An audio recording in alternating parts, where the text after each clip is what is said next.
In this notebook, we explore the core and advanced features of C++ programming, focusing on both theory and practical examples. We begin with object-oriented programming concepts, including classes, constructors, access control, and the this pointer. Then we move into key principles like encapsulation, abstraction, inheritance, and polymorphism, both compile time and runtime. Next, we examine memory management, including new and delete, copy constructors, and smart pointers. After that, we dive into file handling with input and output streams, file modes, and working with binary files. We then look at exception handling, custom exception classes, and the use of namespaces. Preprocessor directives like define, include, ifdef, and pragma once are also explained. The final sections introduce useful C++ features such as the auto keyword, range-based for loops, typecasting, lambda functions, functors, const expr, inline functions, structs, and command line arguments. We also cover the f suffix, conditional expressions, assert statements, and various storage classes. By the end of this video, you'll have a solid understanding of modern C++ features and best practices. Object-Oriented Programming, OOP. Classes and objects. In this section, we will explore the foundation of object-oriented design in C++, classes and objects. A class is a user-defined data type that serves as a blueprint for creating objects. It can contain two kinds of members: attributes, which are data members, and methods, which are functions that operate on the data. An object is an instance of a class. When we create an object, we are creating a specific example of that class with actual data. C++ supports access control to protect data. The most common access modifiers are public, private, and protected. By default, members of a class are private. We can create objects using the class name, followed by the object name. Optionally, we can use constructors, which are special functions that initialize the object. Here, we define a class named car. It has two private data members, brand and year. These members can only be accessed from inside the class.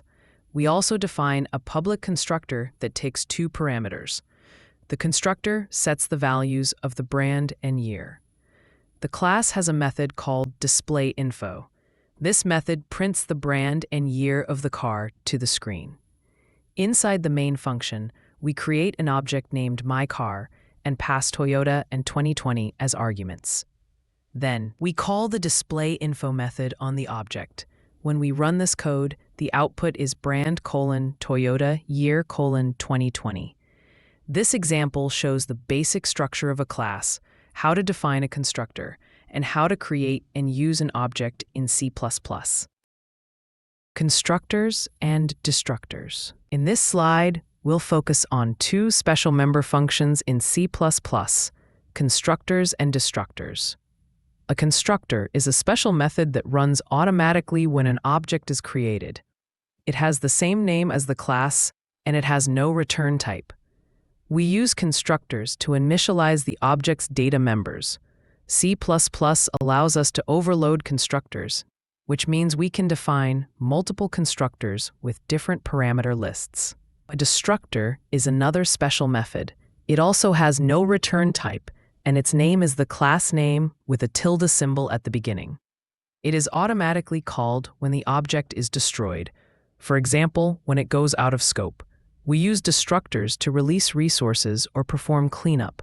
Let's look at an example to understand how constructors and destructors work in practice. In this code, we define a class called car. The class has a constructor that takes a string and an integer. It assigns values to the brand and year and prints constructor called. The class also has a destructor, which simply prints destructor called when the object is about to be destroyed. Inside the main function, we create a car object called myCar and initialize it with the brand Honda and the year 2022. The constructor is called immediately when the object is created. Then, we call the displayInfo method to print the car's details. When the main function ends, the object myCar goes out of scope. At that moment, the destructor is automatically called, and we see destructor called printed on the screen. This example shows how constructors and destructors work automatically to set up and clean up objects in C++. Access specifiers: public, private, protected. In C++, access specifiers control how class members can be accessed. There are three main specifiers: public, private, and protected. Members declared as public can be accessed from anywhere the object is visible. Private members can only be accessed from inside the class itself. This is the default access level in a class. Protected members are similar to private, but they can also be accessed from within derived classes.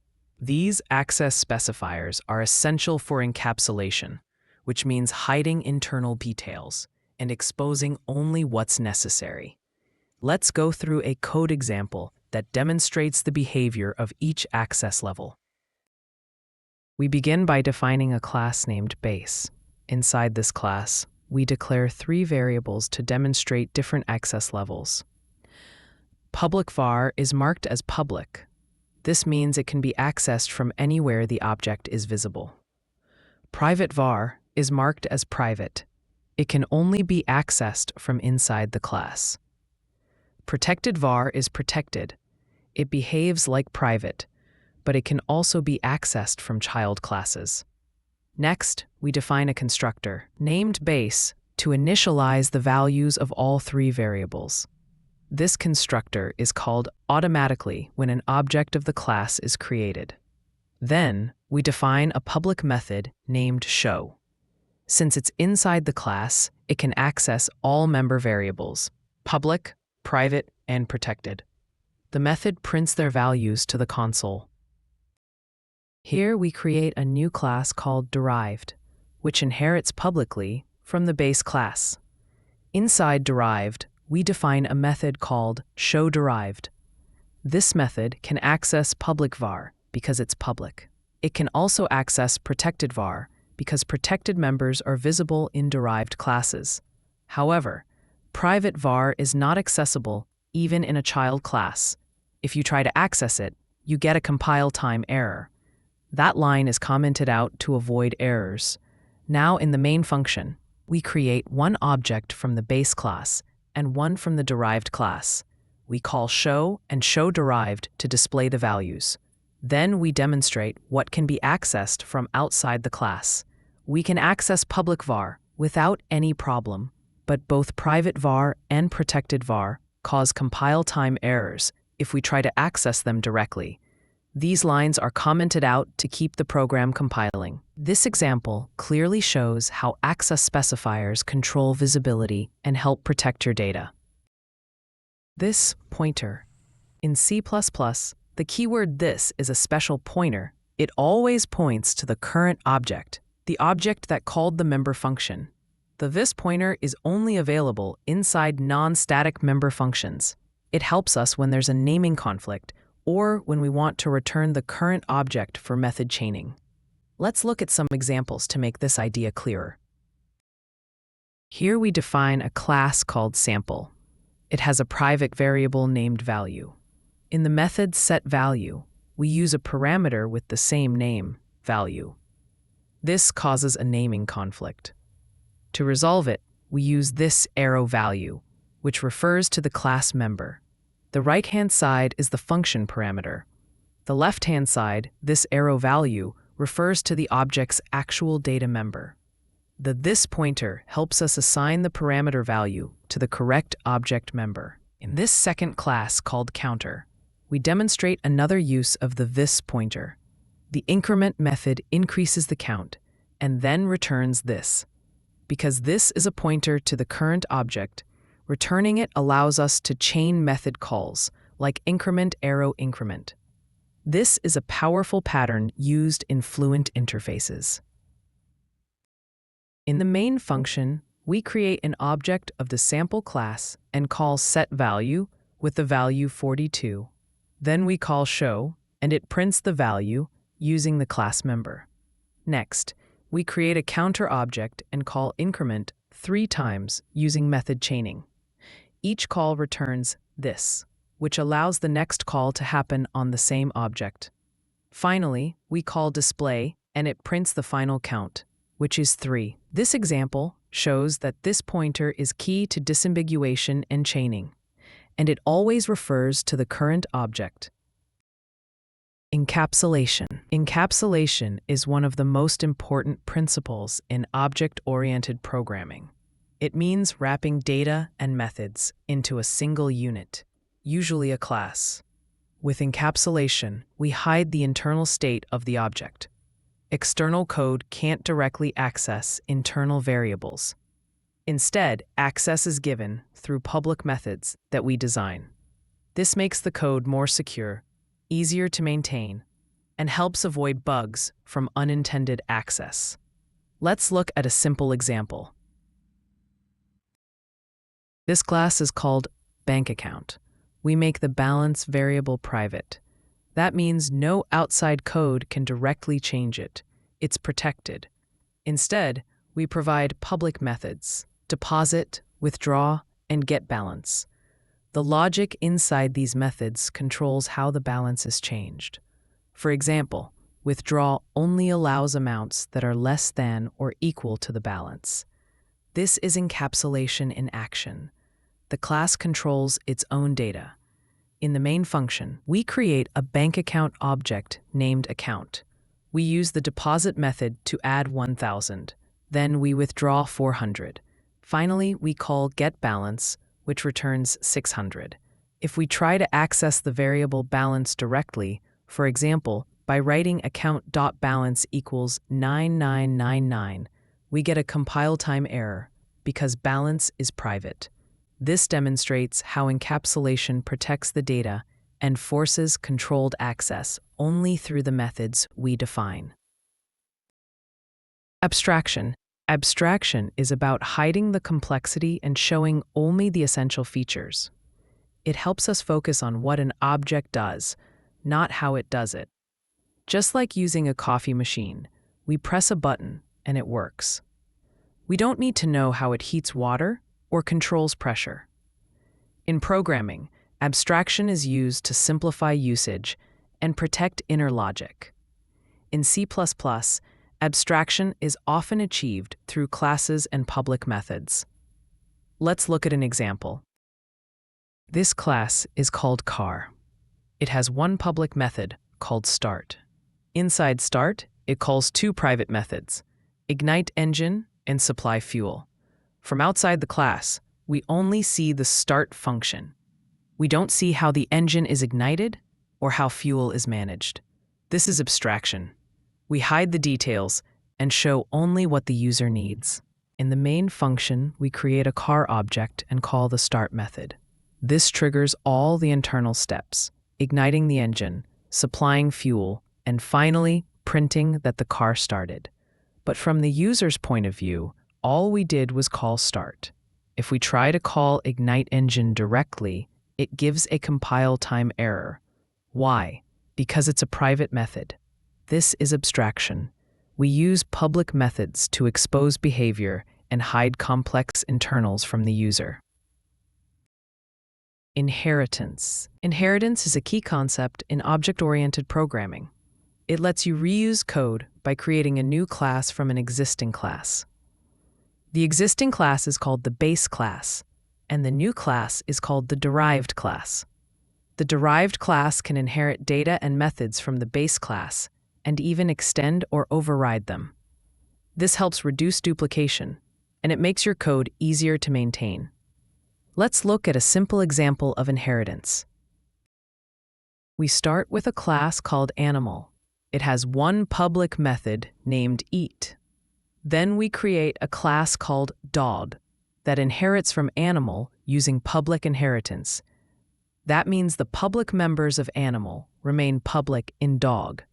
Inside the dog class, we add a new method called bark. Now the dog class has access to both eat and bark. In the main function, we create a dog object named myDog. We call eat, which is inherited from the animal class. Then we call bark, which belongs to the dog class. This demonstrates how dog inherits behavior from animal and also has its own functionality. Inheritance types.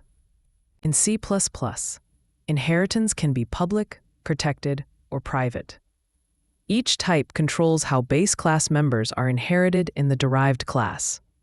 This affects access from the derived class and from outside the class. Public inheritance is the most common. It maintains access levels of the base class.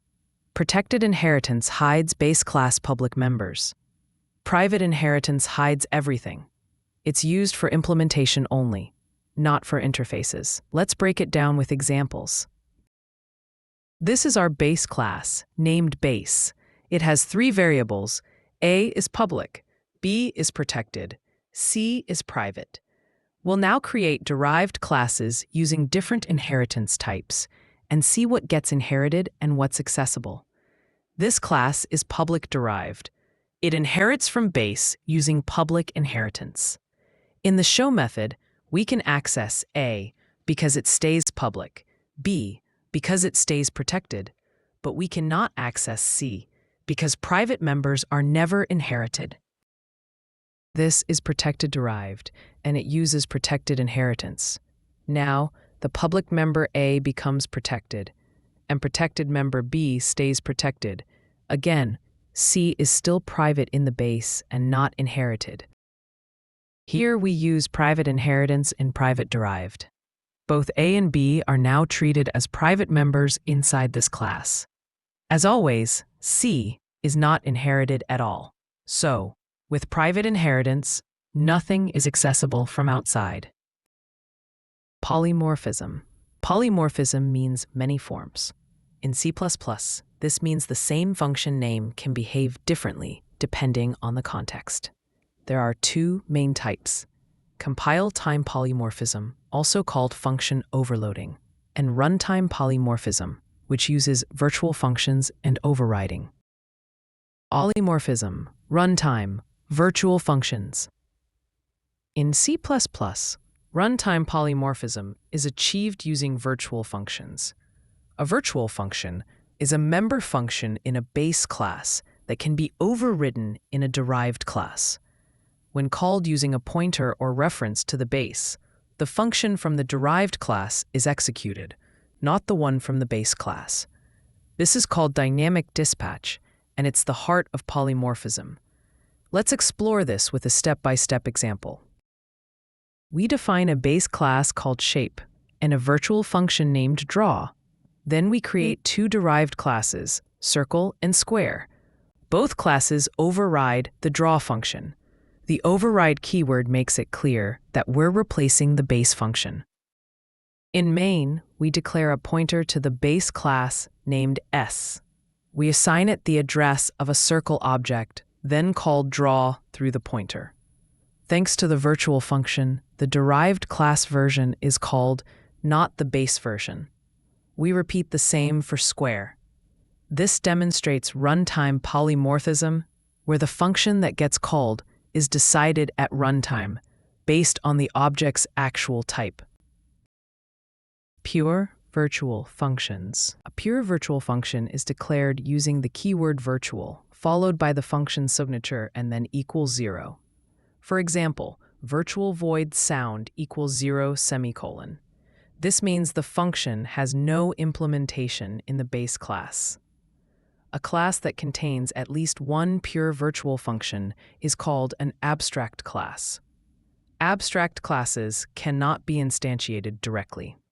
That means you cannot create an object from them. The derived class must override the pure virtual function. Otherwise, it will also be treated as abstract.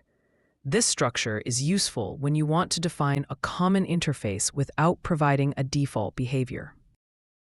In this example, animal is an abstract class. Dog must override the sound function, or it also becomes abstract. Let's now move to virtual destructors. Virtual destructors. When you delete a derived object using a base pointer, you must declare the base class destructor as virtual. If you don't, only the base destructor will be called, and the derived part of the object won't be cleaned up. This causes resource leaks. This example shows why we need virtual destructors in C++ when using polymorphism. We begin with a class named base. Its destructor is marked as virtual, and it prints the message, base destructor called. Then, we define a derived class that inherits from base.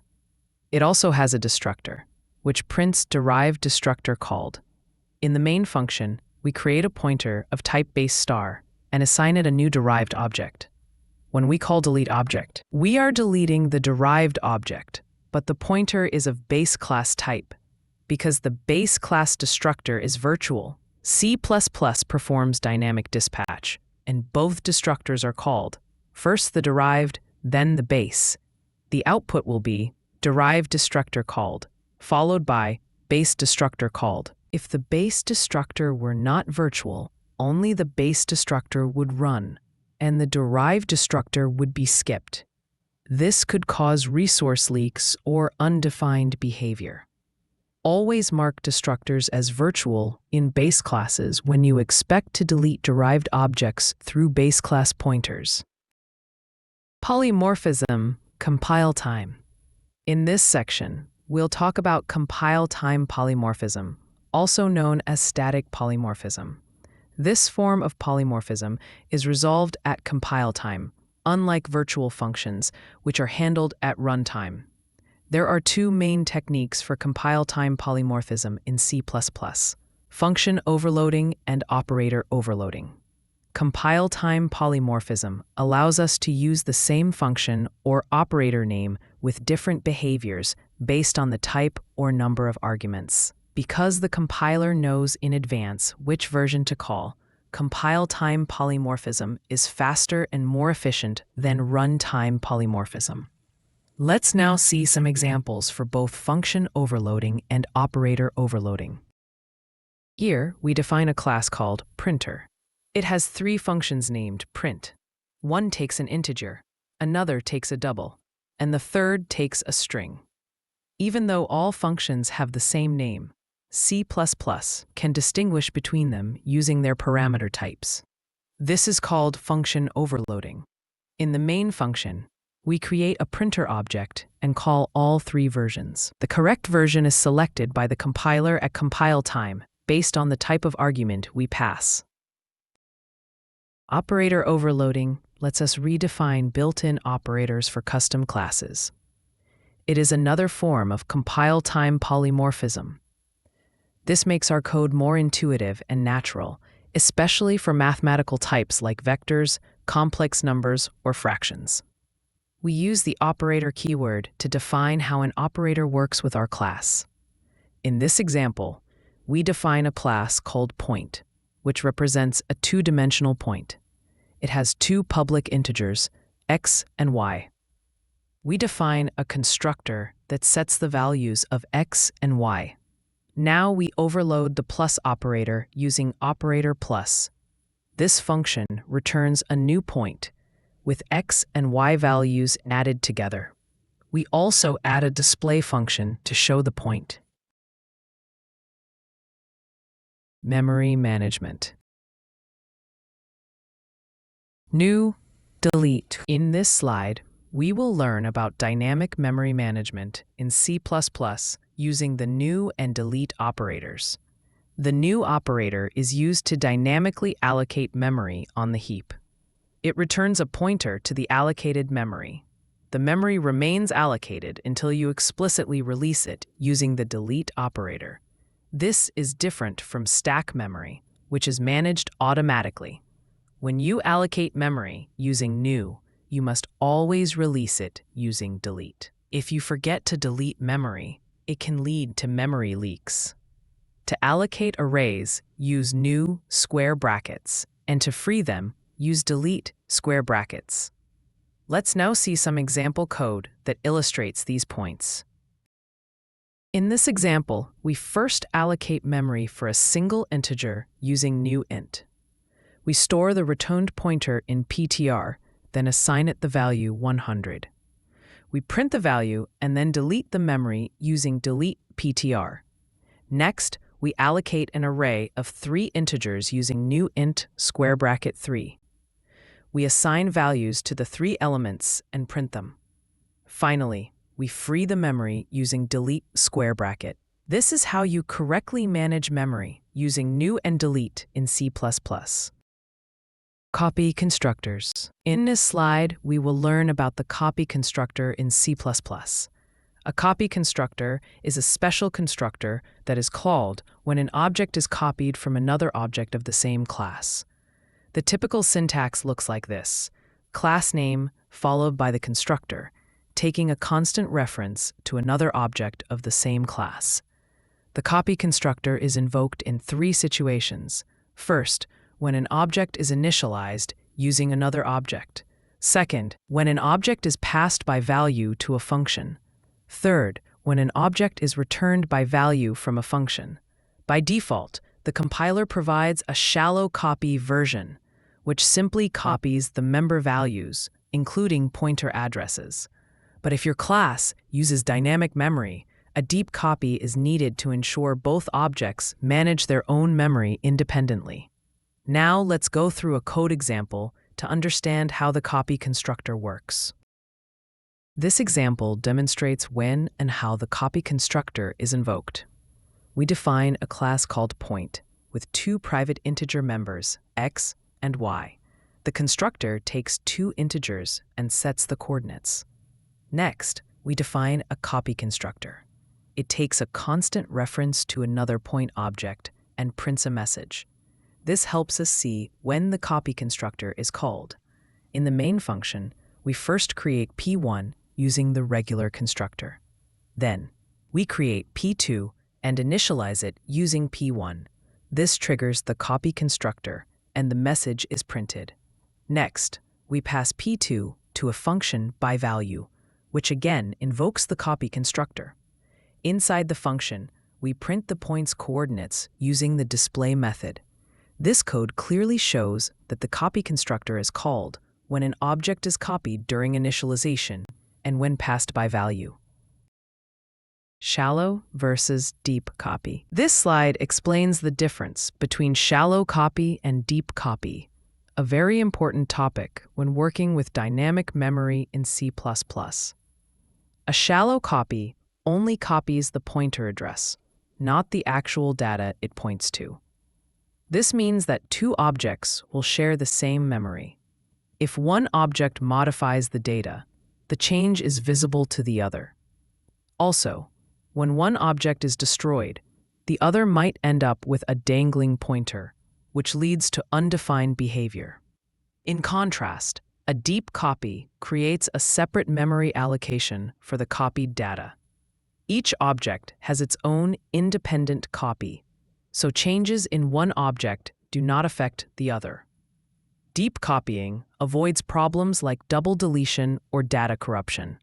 Let's now look at an example to see both concepts in action. In this example, we define a class called myString that manages a dynamically allocated character array.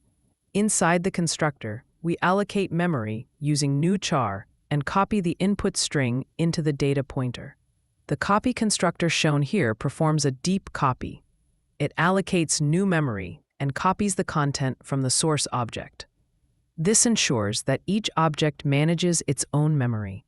We also show a commented-out shallow copy version for reference.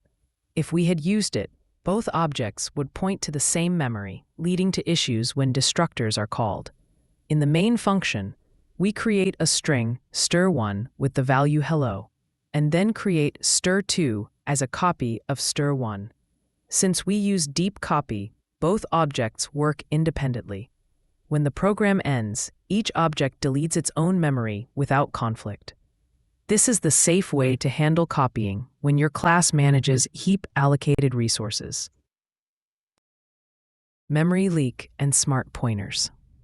A memory leak happens when memory is allocated using new, but is never released using delete. When memory leaks accumulate, they can cause your program to slow down, consume excessive memory, or even crash. To avoid this, modern C++ provides smart pointers introduced in C++11. Smart pointers automatically manage the lifetime of objects. You no longer need to manually call delete. There are three main types of smart pointers. First, unique_ptr. It provides sole ownership of a resource. Only one unique_ptr can point to a given object. Second, shared_ptr. It uses reference counting.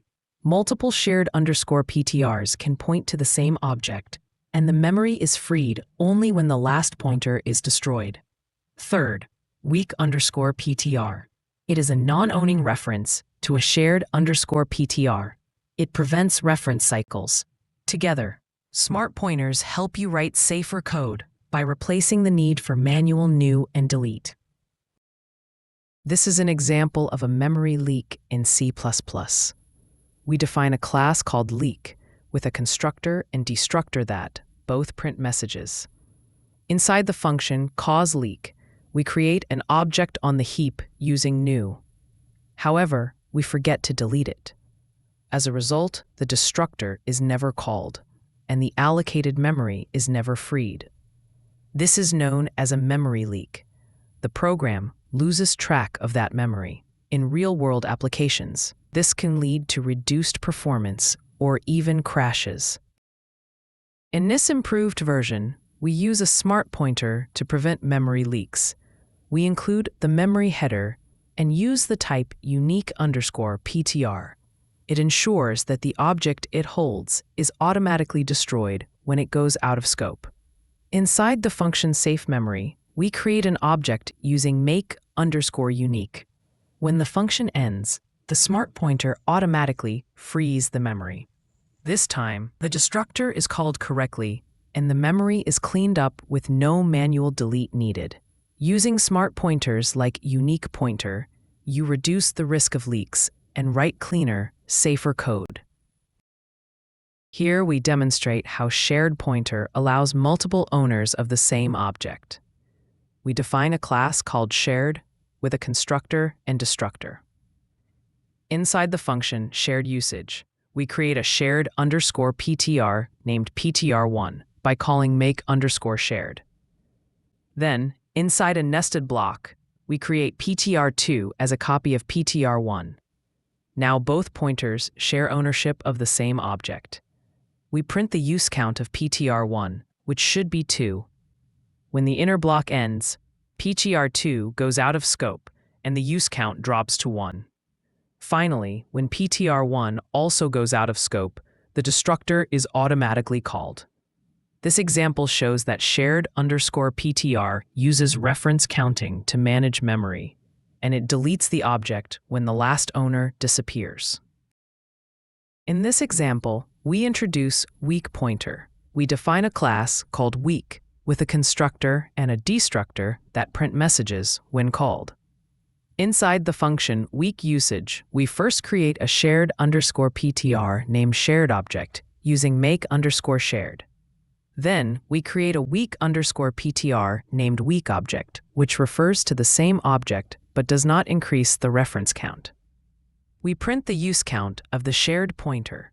It stays at 1 because the weak pointer is non-owning. Next, we check if the weak pointer is still valid by calling the lock method. This line says, if weakObject.lock returns a valid pointer, then the object is still alive. We store the result in a temporary shared pointer named temp. If temp is not null, we print that the weak pointer is valid.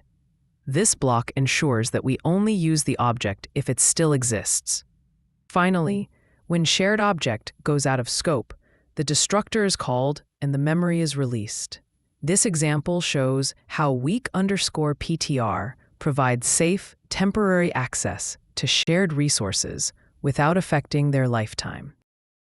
In this example, we have two simple classes, A and B. Each of these classes holds a pointer to the other.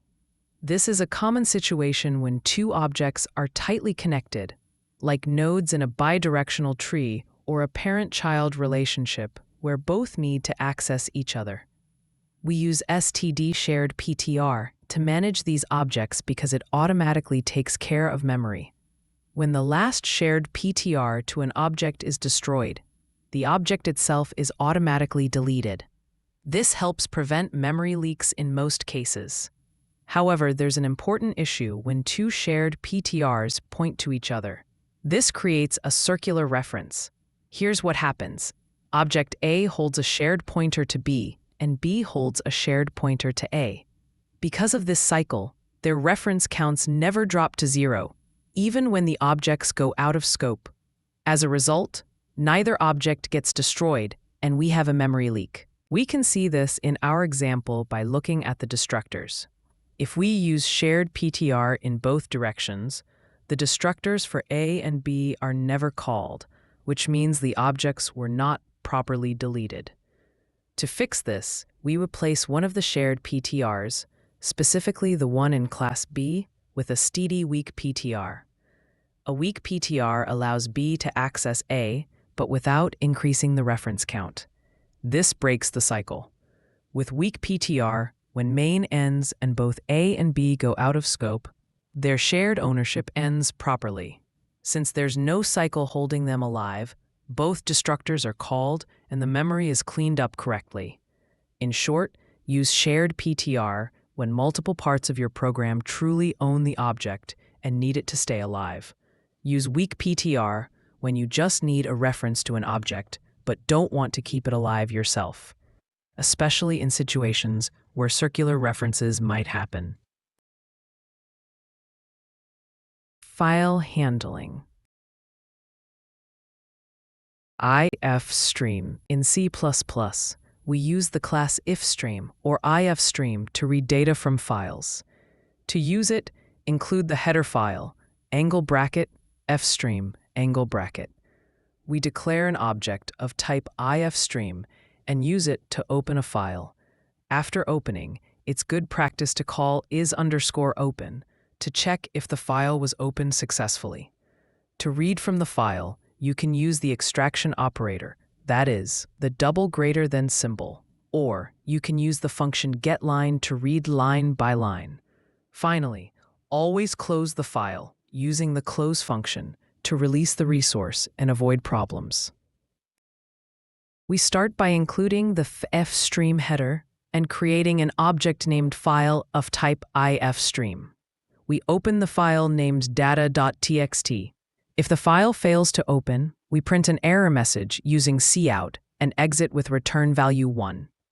Next, we declare a string variable named line. Using a while loop with getLine, we read each line from the file into the line variable. We then print the content using cout. Finally, we close the file using file.close. This completes the safe and clean way to read a file line by line using ifstream. ofstream. In C++, the class ofstream is used to write data to files. Start by including the header, angle bracket, fstream, angle bracket. We declare an object of type ofstream and open the file using its constructor, or the open function. It's a good practice to check if the file opens successfully using the is_open method. To write data, use the insertion operator, that is, the double less than symbol. Finally, close the file using the close function to safely release system resources.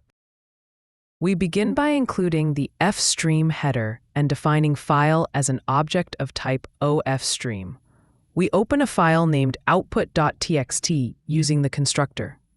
We check if the file opened successfully using file.is_open. If it failed, we print an error message and exit the program. We then write the word hello, followed by a new line, and then the word world, followed by another new line. This is done using the insertion operator, the double less than symbols. Finally, we close the file using file.close. This program creates a new file or overwrites it and writes 2 lines into it. fstream. The fstream class in C++ allows us to both read from and write to the same file. To use it, include the angle bracket fstream angle bracket header. We use the fstream class and specify the open modes such as ios::in for reading, ios::out for writing, or a combination using the bitwise OR operator. We can use the extraction operator, that is, the double greater than symbol, the insertion operator, that is, the double less than symbol, or the getLine function to process file data. As always, remember to close the file using the close method. We start by including iostream and fstream. Inside the main function, we create an fstream object called file. We open the file log.txt with three modes: ios::in for input, ios::out for output, and ios::trunc to truncate the file, meaning it starts empty. We check if the file opened correctly using file.is_open. Then, we write 2 lines into the file using file and the insertion operator, writing line 1 and line 2. Next, we move the read pointer back to the beginning using file.seek_g with value 0. We declare a string called line and use a while loop with getLine to read from the file. Each line is printed to the console using cout. Finally, we close the file using file.close. This demonstrates how to use the fstream class for both writing and reading from the same file. File modes. C++ provides several file mode flags that define how a file is opened. ios::in means the file is opened for reading.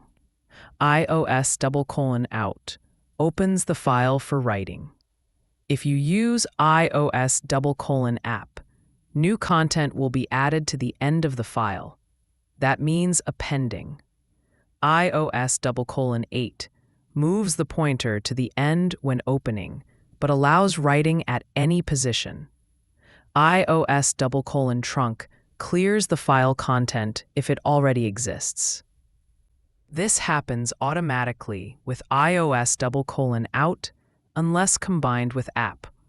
ios::binary opens the file in binary mode instead of text mode. To use multiple flags, combine them using the bitwise OR operator, the vertical bar symbol. We include fstream and use the ofstream class to open the file. Here, log.txt is opened using the mode ios::app. This means new data will be added to the end of the file rather than overwriting it.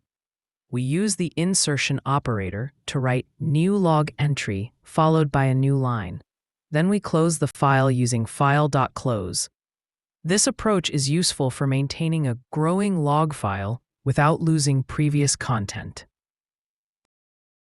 Reading and writing binary files. To handle binary files in C++, we use the ios::binary file mode. Instead of using the insertion or extraction operators, we use the write and read functions. These functions deal directly with bytes and require pointers to character data. We can store primitive types like integers or user-defined structs. When reading binary data, we must know exactly how it was written, including its size, layout, and order. Always make sure to use reinterpret cast to safely convert data pointers when needed. We define a struct called record, which contains an integer ID and a float score. Inside the main function, we create a variable r1 and assign values to its fields. We open an ofstream object called outFile, targeting data.bin in binary mode. We then call write, casting the address of r1 to a character pointer using reinterpret cast. We pass the pointer and the size of the object to write. Finally, we close the file. This writes the binary representation of r1 directly to the file. For reading the binary data, we use the same record structure. In the main function, we create an empty record called R2. We open an ifstream called inFile, targeting data.bin in binary mode. We use read to load the raw bytes into R2, again using reinterpretCast to convert the address. After closing the file, we print the contents of R2, the ID, and the score. This confirms that the binary data was read back correctly. Exception handling. Try, catch, throw. Exception handling in C++ is done using try, throw, and catch. The try block wraps the code that might fail. This is where we place risky operations.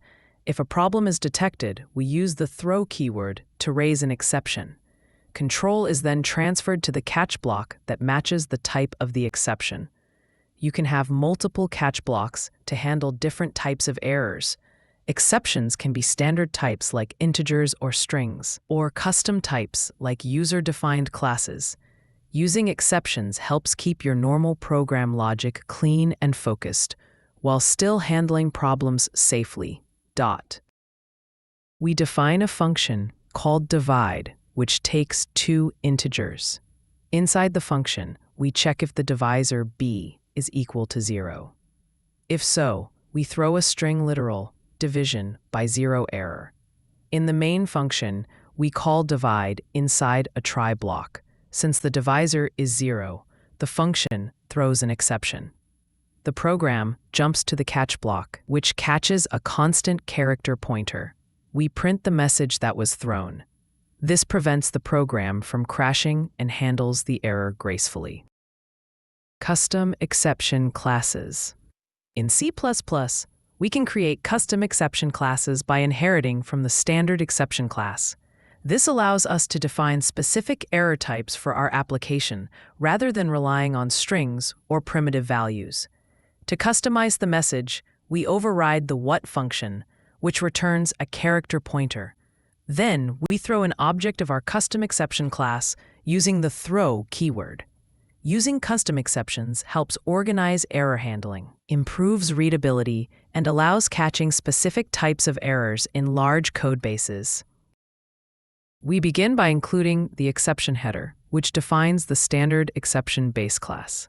Next, we define our own class called myException that inherits from std::exception. Inside this class, we override the what method. This method is used to return a message describing the exception. Let's break down the signature of this function. It returns a constant character pointer. That means the returned message is read-only and should not be modified. We see the const keyword at the end of the method. This means the method does not modify any member variables of the class. Next is the noExcept keyword.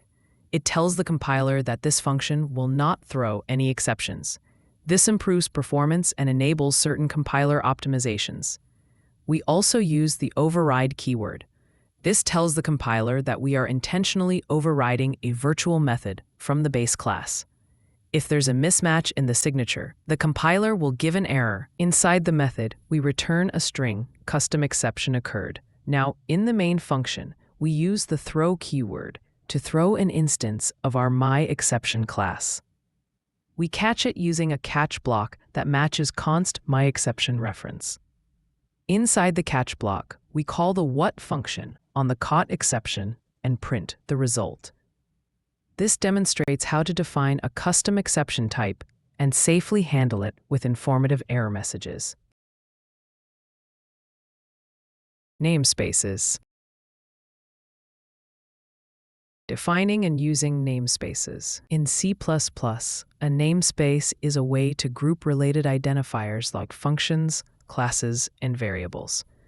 This helps prevent name conflicts, especially in large projects, or when combining code from different libraries.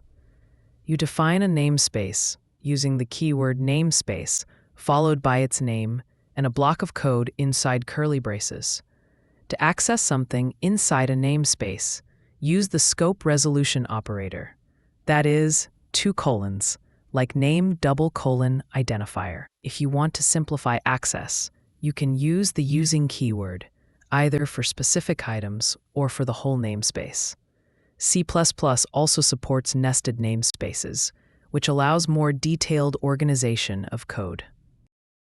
We begin by defining a namespace called math. Inside it, we define two functions, add, which returns the sum of two integers, and multiply, which returns the product. In the main function, we want to use these functions. To access them, we write math:\add and math:\multiply. This is the fully qualified name that tells the compiler to look inside the math namespace. We use count to print the results. The output shows the result of 3 plus 4 as 7 and 2 times 5 as 10. This example demonstrates how to define a namespace and access its contents using the scope resolution operator. Using directive and declaration. In C++, the using keyword helps simplify access to names in a namespace. There are two main forms, the using directive and the using declaration. A using directive brings all names from a namespace into the current scope. It uses the syntax, using namespace name, semicolon.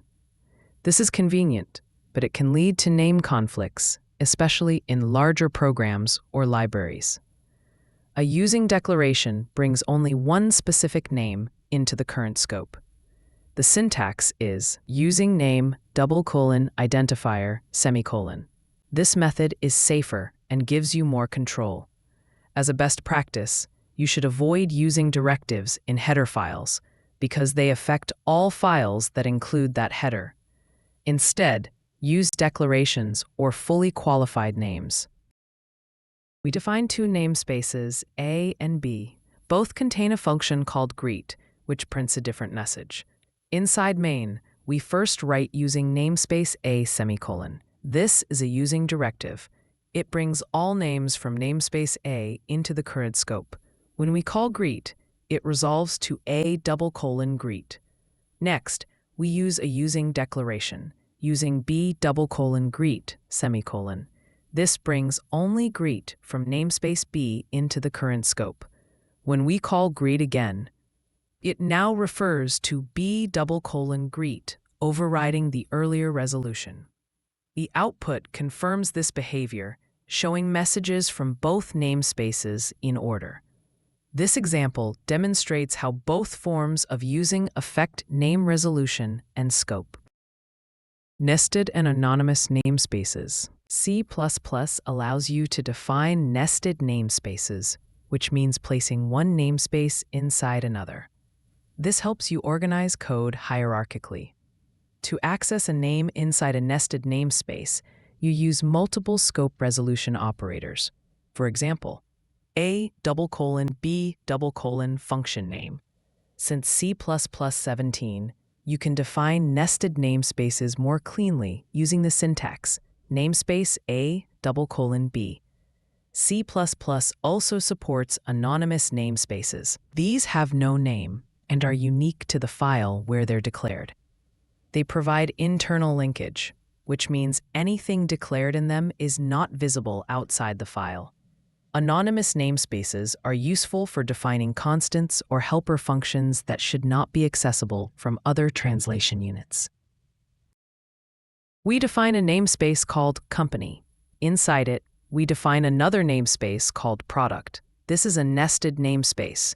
Inside product, there's a function named display, which prints a message. In the main function, we call it using its fully qualified name, company:\product:\display. This ensures we access the correct function from the nested structure. The output shows product from company.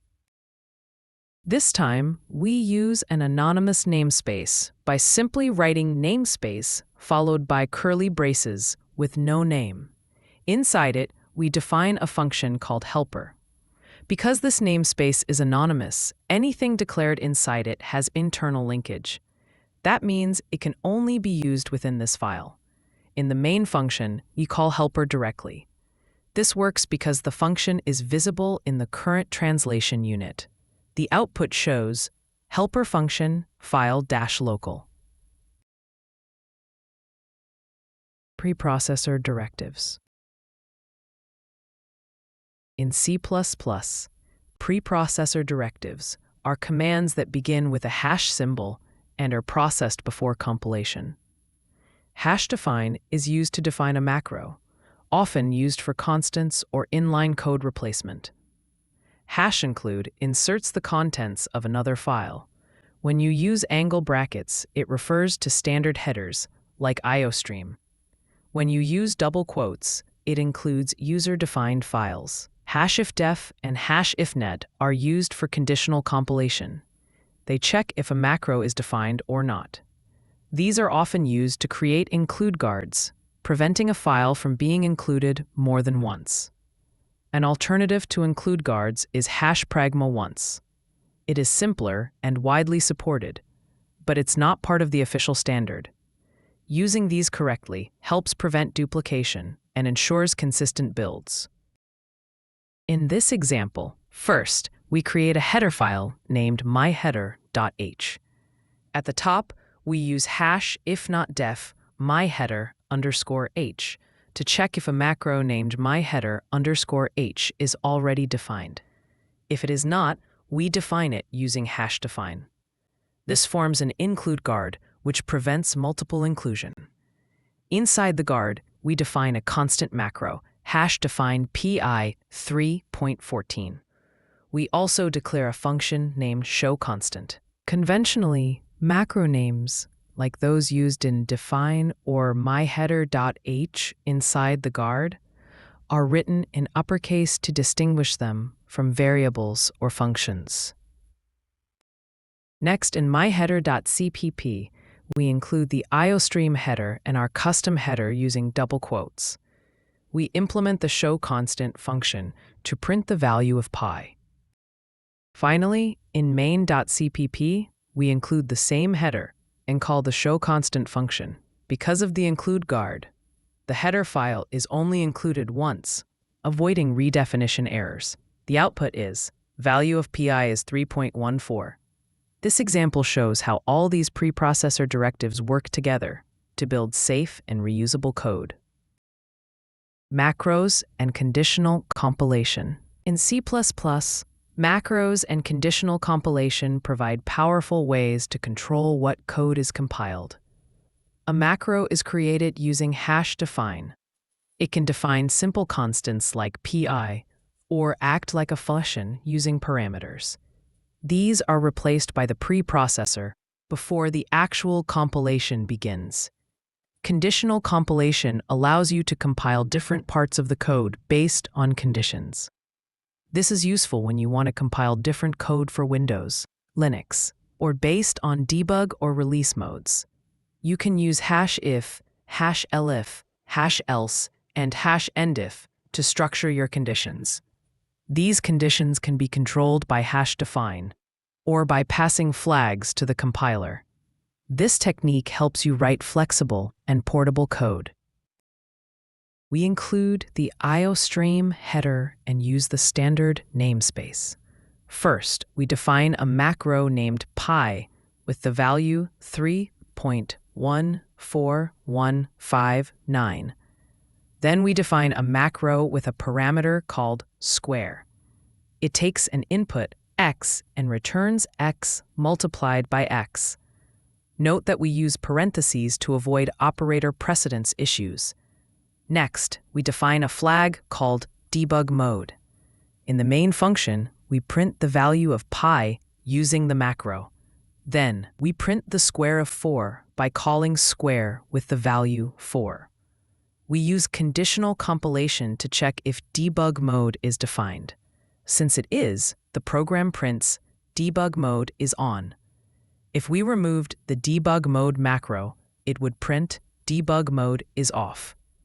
This example shows both basic and parameterized macros and how to compile different code using preprocessor conditions. Other useful topics. Auto keyword type inference. The auto keyword was introduced in C++11. It allows the compiler to automatically infer the type of a variable based on its initializer. This helps simplify the code, especially when working with complex or verbose types like iterators or lambda functions. It improves readability and reduces redundancy. However, use auto carefully. If the type is not obvious, it can make code harder to understand. So, prioritize clarity over brevity. In this example, we include the ifstream header and use the standard namespace. Inside the main function, we declare 4 variables using the auto keyword. Variable x is assigned the value 5, so the compiler infers it as an integer. Variable y is assigned 2.5, so it's a double. Variable ch is the character capital A, and flag is a boolean set to true. Range-based for loops.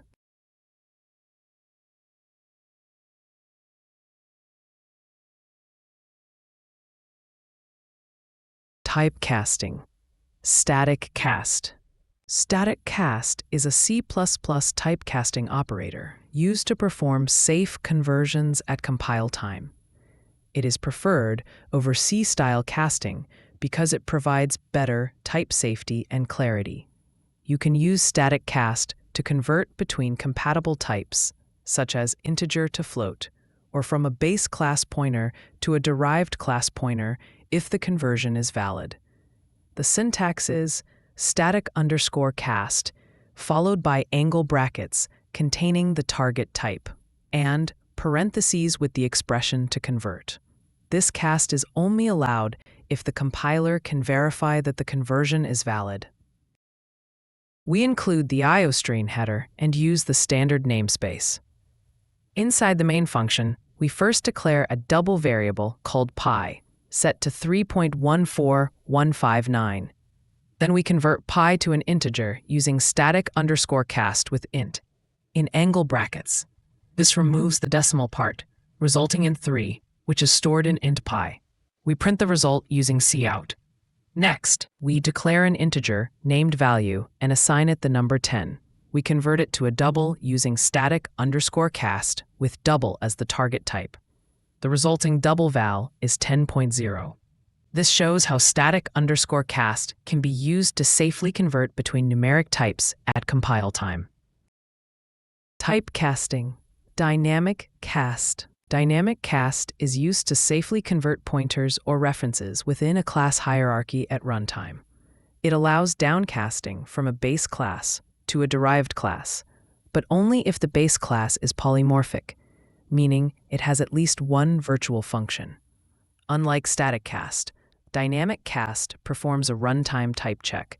When used with pointers, if the cast is invalid, it returns a null pointer instead of crashing. This makes it useful for checking whether an object is actually of a specific derived type. The syntax is dynamic_cast, followed by angle brackets with the target type and parentheses around the expression to cast. We start by including the ifstream header and using the standard namespace. We define a class named base with a virtual method called speak. This makes the class polymorphic, which is required for dynamic cast. Then we define a class named derived, which inherits from base. It overrides the speak method and also adds a new method named special. In the main function, we create a base pointer pointing to a derived object. Then we attempt to downcast the base pointer to a derived pointer using dynamic_cast. If the cast is successful, the pointer is not null. We call the speak method, which runs the derived version due to polymorphism. We also call the special method, which exists only in the derived class. If the cast had failed, we would have printed cast failed. Finally, we delete the base pointer to avoid memory leaks.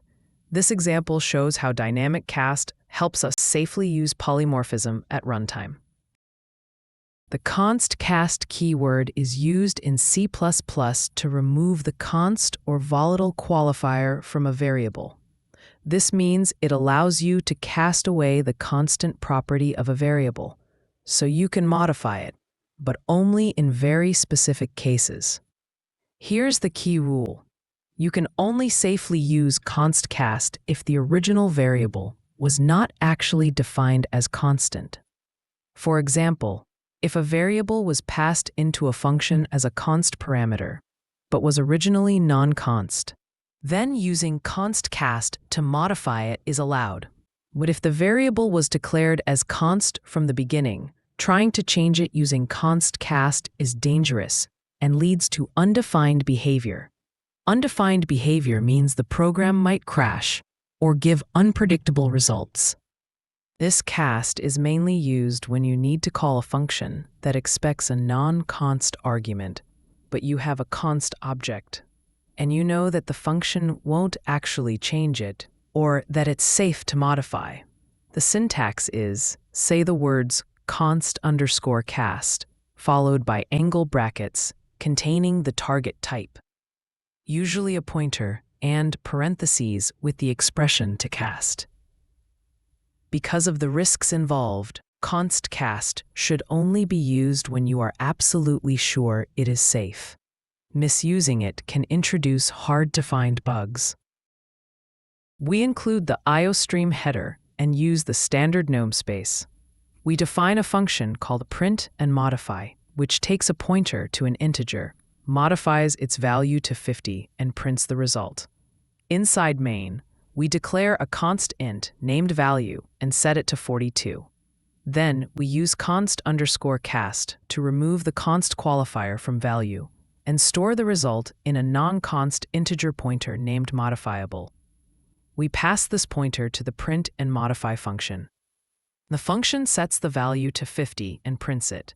This code may appear to work and print modified value 50, but it's actually unsafe. Modifying a truly constant value leads to undefined behavior. Depending on the compiler and optimization level, it could crash or produce unpredictable results. This example clearly shows why const cast must be used with extreme care. We define a function named printLength that takes a non-const character pointer as a parameter. Inside the function, we use the strlen function to print the length of the string. In the main function, we declare a pointer to a constant character named message and set it to the string hello. Since printLength expects a non-const pointer, we cannot pass message directly. But because we know that the function will not change the string, we safely use const_cast to remove the const and pass the pointer. So we call printLength and pass const_cast angle bracket char star in parentheses message. The function prints string length 5. In this example, using const cast is safe because the string is not modified. We only removed the const to match the function signature. This is a good example of how to use const cast responsibly. Typecasting, reinterpret cast. The reinterpret cast keyword in C++ is used for very low-level and potentially dangerous type conversions. It allows you to convert between unrelated pointer types, for example, from an integer pointer to a float pointer, or even between pointers and integers. This kind of cast tells the compiler to reinterpret the underlying binary bits of a variable, as if they belong to a completely different type. That's why it is called reinterpret cast. It is mainly used in system-level programming, such as device drivers or embedded software, where you need full control over memory interpretation. However, using reinterpret cast carelessly can lead to undefined behavior, memory corruption, or security vulnerabilities. We include the ifstream header and use the standard namespace. In the main function, we declare an integer named num and assign it the value 65. In ASCII, the number 65 corresponds to the letter capital A. Then we declare a character pointer named ptr and use reinterpret_cast to convert the address of num. which is an integer pointer, into a character pointer. Now, when we dereference PTR, it reads the first byte of the integer as if it were a character. On little endian systems, the least significant byte comes first in memory. So, the output shows first byte of integer A. This is a classic example of how reinterpret cast can be used to examine raw memory. However, modifying the data this way can be unsafe, so this technique should be used carefully. Lambda functions. Lambda functions were introduced in C++11. They allow you to create small, unnamed functions directly inside your code. This is useful for short, one-time operations like sorting or filtering, where writing a full function would be unnecessary. The basic syntax is open square brackets for the capture list, followed by parentheses for parameters, then curly braces with the function body. Inside the square brackets, you can capture variables from the surrounding scope, either by value or by reference. You can also specify return types and use the keyword mutable if the lambda needs to modify captured variables. Lambdas can be stored in variables, passed to functions, or executed immediately. They are very useful in modern C++, especially when working with the standard library or functional style programming. We begin by including the ifstream header and using the standard namespace. Inside the main function, we define two integers, a equals 5 and b equals 3. Next, we define a lambda function and assign it to a variable called add. The lambda starts with a capture list, open square bracket, equal sign, close square bracket. This means we are capturing all external variables by value. Then we use empty parentheses since the lambda takes no arguments. Inside the curly braces, the lambda returns a plus b. Finally, we call the lambda using add, followed by parentheses, and print the result. The output is sum equals 8. This shows how simple it is to define and use lambda functions in C++. Functors. A functor, short for function object, is any object that can be called like a function. This is done by overloading the round brackets operator, also called operator parentheses, inside a class. Unlike regular functions, functors can maintain internal state using member variables. This makes them powerful and reusable in contexts like sorting, filtering, or counting. Functors are commonly used in standard template library algorithms, where a custom behavior is needed. By using a class instead of a plain function, we can store data or configuration alongside the behavior. This leads to cleaner and more flexible code, especially in generic programming. We define a class named multiplyBy.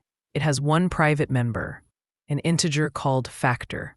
The constructor takes one integer and stores it in factor.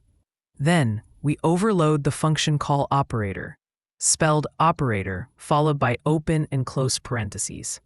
This operator takes an integer called value and returns value multiplied by factor. The const at the end of the function declaration means that this member function does not modify any member variables of the class. Inside the main function, we create an instance of the functor by writing multiplyBy with argument 3. We call it times3. Now we call times3 like a regular function with argument 5. It returns 15, because 5 times 3 equals 15. This example shows how a class can behave like a function by overloading operator parentheses. And that's what makes it a functor. Constructors. The constructors keyword stands for constant expression. It tells the compiler to evaluate a value or function at compile time instead of runtime. This can make your program faster because computations are done before the program even runs. You can apply constructors to both variables and functions. A constructor variable must be initialized with a value that is known at compile time.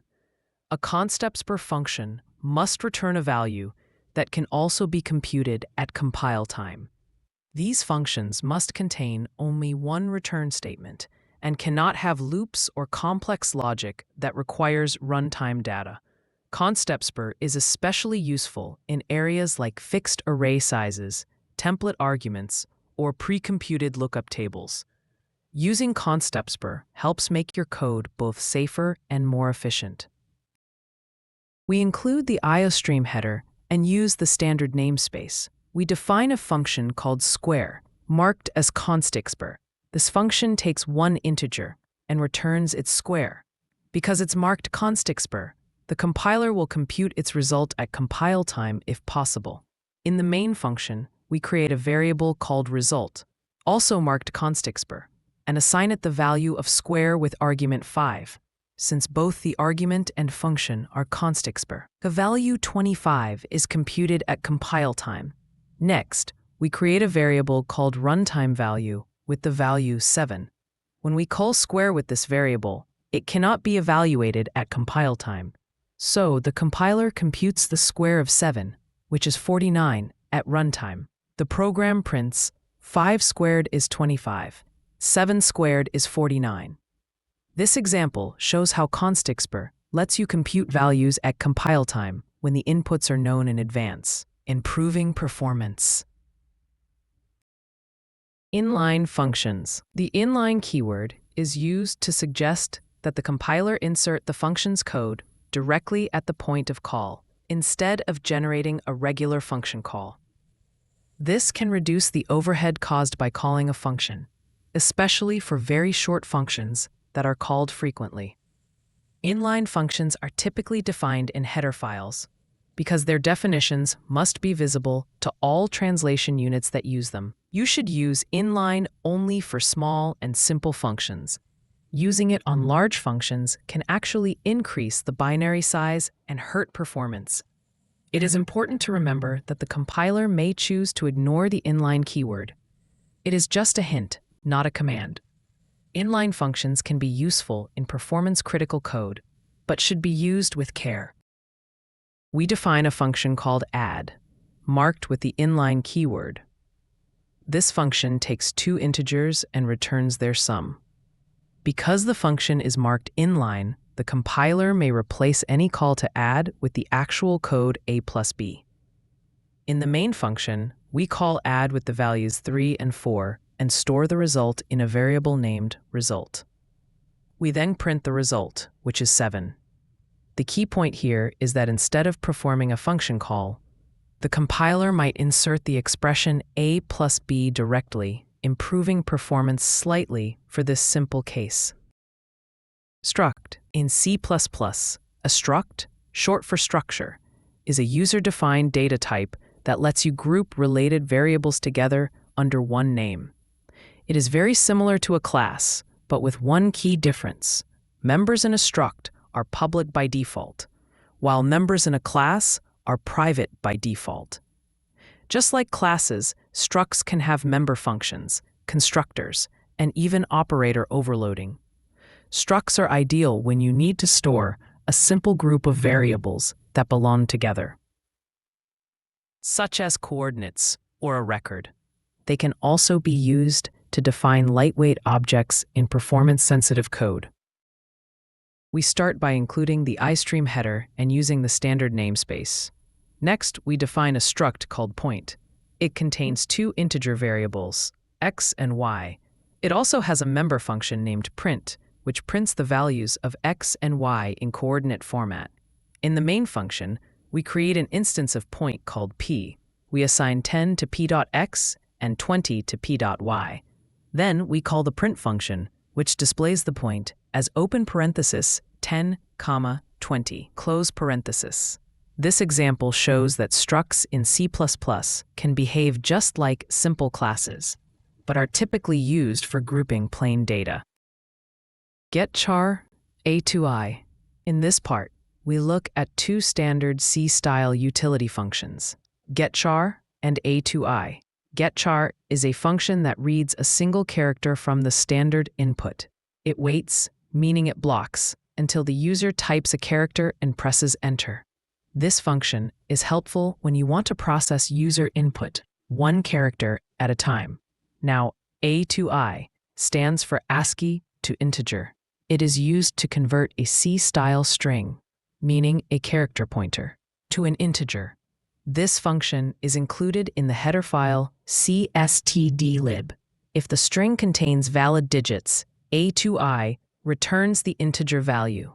But if the string is not a valid number, it returns 0. Keep in mind, A to I does not handle errors robustly. So for safer conversions, prefer using std_stoi from the C++ standard library. We begin by including the ifstream and cstdlib headers and using the standard namespace. In the main function, we declare a character variable called ch. We prompt the user to press any key. The getChar function reads one character from input and stores it in ch. Then we print that character. Next, we define a character array strnum with the value 1, 2, 3, 4. We pass this array to the A to I function, which converts the character string to an integer. The resulting number is stored in the variable num and printed to the console. This demonstrates how getChar reads one character and how A to I converts a numeric string to an integer. argc, argv. In C++, the main function can take two parameters, argc and argv. argc stands for argument count. It tells you how many command line arguments were passed to the program, including the program's own name.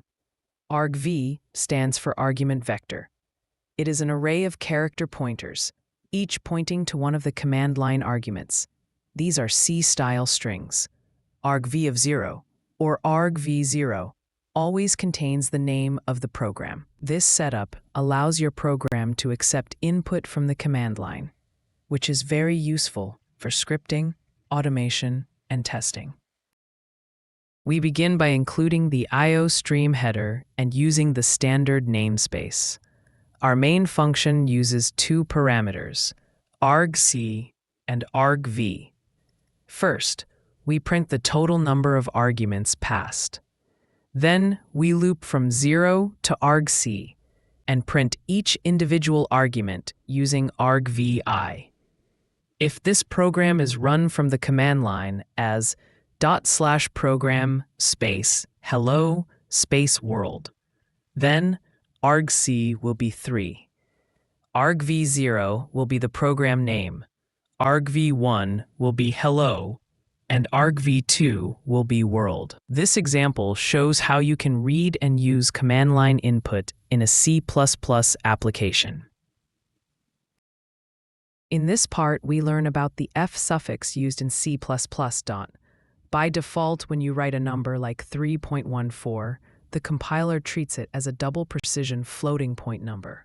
This means it uses 8 bytes of memory. If you want to treat the number as a float, which uses only 4 bytes, you should add the letter f at the end.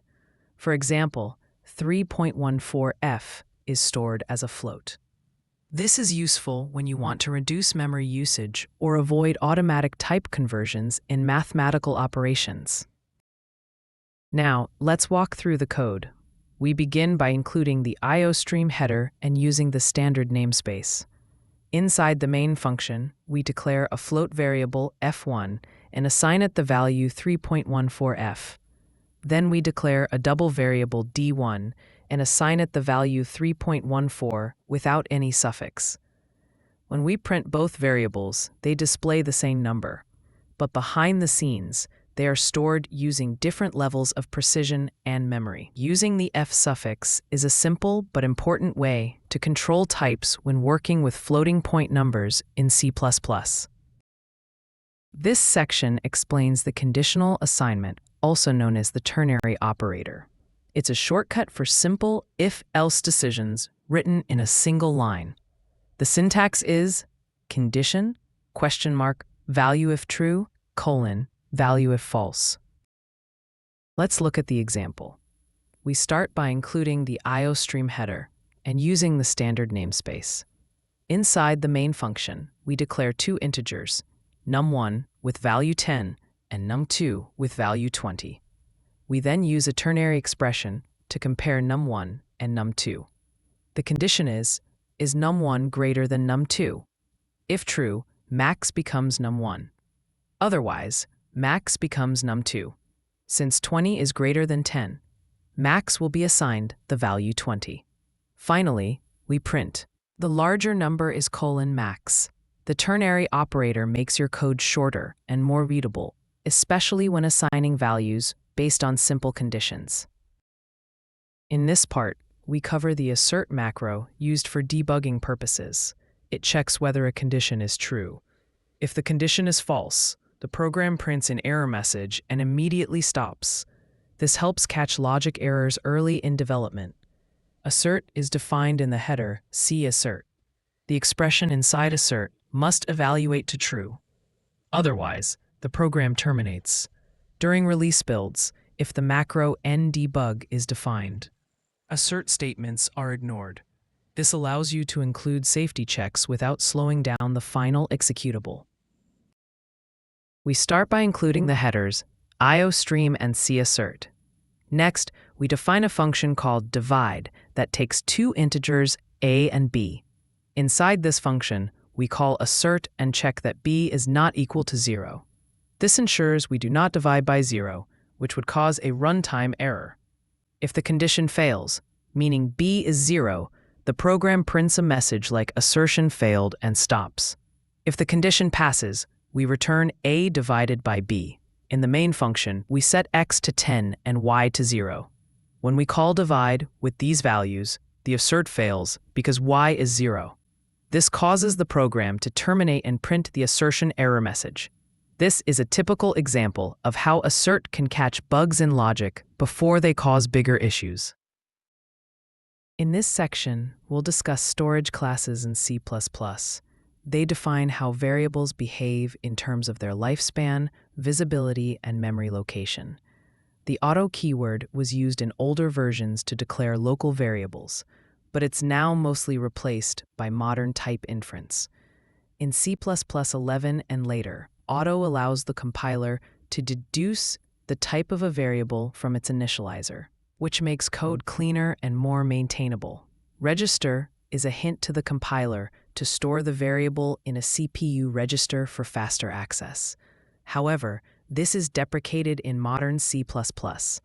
Modern compilers are very good at optimization, so they usually ignore this hint. Also, variables declared with register cannot be referenced using the ampersand operator. The static storage class is very useful. It allows a variable to retain its value between function calls, even if it is declared inside a function. Outside of functions, static can also be used to limit the visibility of a global variable or function to the current translation unit, which helps in avoiding naming conflicts. Extern tells the compiler that the variable is defined elsewhere, typically in another file. It is often used when working with multiple source files, allowing variables to be shared across them without redefining them. Finally, mutable is used in classes. It allows a member variable to be modified even if the object is constant. This is particularly useful when you want to allow some internal state to change, such as caching or logging, without affecting the external const behavior of the object. In this example, we define a function, counter function. Inside it, static int counter equals 0 declares a static local variable. Because it is static, it is initialized only once and retains its value between function calls. Each time the function is called, the counter increments and prints the new value. In this example, we declare extern int shared value in main.cpp. This tells the compiler that shared value is defined somewhere else. The actual definition, int shared value equals 42, is in shared.cpp. When the program is linked, both files are combined, and the linker connects the reference from main.cpp to the definition in shared.cpp. And here, the class demo has a mutable member access count. The method print something is marked const, meaning it shouldn't modify the object. But thanks to mutable, we can still modify access count inside this const method. This is useful for counting accesses, logging, or lazy caching. Thanks for watching.